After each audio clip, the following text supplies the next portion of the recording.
पूरी लड़ाई आकर टिक गई है हॉर्मुज स्ट्रेट पर। अब आपके मन में सवाल ये हो रहा होगा कि आखिर पूरी लड़ाई का इस वक्त जो मेन पॉइंट है, सेंटर पॉइंट है, वो स्ट्रेट ऑफ हॉर्मुज कैसे हो गया। तो आपको विस्तार से समझाते हैं मैप के जरिए। मैं चाहूंगा श्याम सर और मयंक सर, आप दोनों आए, जरा ये बताएं दर्शकों को कि ये स्ट्रेट ऑफ हॉर्मुज पर आकर के पूरी जंग आकर क्यों टिक गई। देखिए, सबसे पहले मैं आज एक अच्छी सी पहले आपको एक ये एनालिसिस कर दूं। यहाँ पे ये देखिए एक 31 किलोमीटर का स्ट्रेच, और ये ईरान और ये यूएई, और यूएई के साथ में ये ओमान का जो एरिया है, एक्सक्लेव है। ओमान यहाँ तक ही है, बीच में यूएई है यहाँ, तो एक्सक्लेव है इसका। यहाँ से 12 नॉटिकल माइल मतलब करीब करीब 20 किलोमीटर इनका एरिया और उतना ही उधर से उनका एरिया। एज पर रूल जितने भी स्टेट्स हैं वर्ल्ड के, उनको सी लेन्स ऑफ कम्युनिकेशन को कोई भी कंट्री रोक नहीं सकती। पर ईरान अपना वर्चस्व जाहिर करते हुए टेरिटोरियल वाटर का क्लेम, जो अनक्लास 1982 का United Nation Convention of Law at Sea है, उसको क्लेम करते हुए इस पर लगातार अपना वर्चस्व दिखाता है। अमेरिका इसके काउंटर के लिए बहरीन में उन्होंने अपना नेवल फ्लीट रखा हुआ है, जिसमें माइन स्वीपर्स और काउंटर मेजर शिप्स भी हैं जो इसके लिए मौजूद रहते हैं। यूएई के पास नेवी नहीं है, ओमान के पास ज्यादा नेवी नहीं है, इसलिए ईरान वहां का दादा है। और ये जो प्रॉब्लम क्या है, जब यहां से शिप्स निकलते हैं तो इन्हें थोड़ा ईरान की तरफ टर्न करना पड़ता है।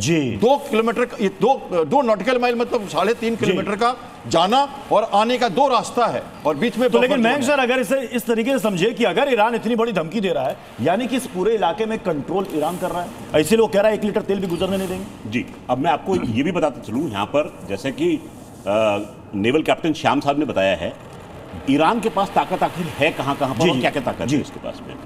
इस इलाके में देखेंगे तो उनका बंदर अब्बास एक बंदरगाह है। बंदर अब्बास में IRIN और IRGC दोनों के ठिकाने मौजूद हैं। दूसरा बंदरगाह इनका बिल्कुल इसके सामने वो है, सॉरी, बंदर अब्बास यहाँ था, यहाँ पर बुशेर है। बुशेर आता है यहाँ पर, मैं गलत बोल गया था। बुशेर जो है वो ईरान के सदर्न प्रोविंस में आता है। बुशेर वो जगह है जहां पर नेवल हेडक्वार्टर भी है इनका।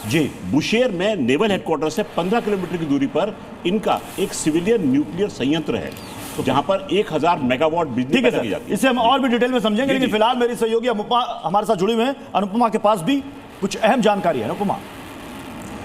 बिल्कुल प्रत्युष, लगातार देखिए स्ट्रेट ऑफ हॉर्मुज का जिक्र तो हम कर रहे हैं, लेकिन एक बड़ी खबर कतर से सामने आ रही है, वो अपने दर्शकों को बताते हैं। देखिए, ईरान ने कतर पर ड्रोन से अटैक किया है। जी हाँ, कतर में अमेरिकी सैन्य अड्डे जो है वो तबाह हो चुके हैं। बड़ी खबर इस वक्त की, ईरान ने कतर पर ड्रोन अटैक किया। एक बार फिर से कतर को निशाना बनाया है। अमेरिकी सैन्य अड्डा था यहाँ पर जो तबाह हो गया है। पहले देखिए बहुत शांति थी वहां पर, कुछ नहीं, कोई हलचल नहीं, लेकिन अचानक से वहां पर ड्रोन से ये अटैक किया जाता है और उसके बाद आग लगते धुएं का गुबार साफ तौर पर देखा गया। वहां पर लोगों में भगदड़ मच गई जैसे ही सैन्य अड्डे को तबाह किया गया।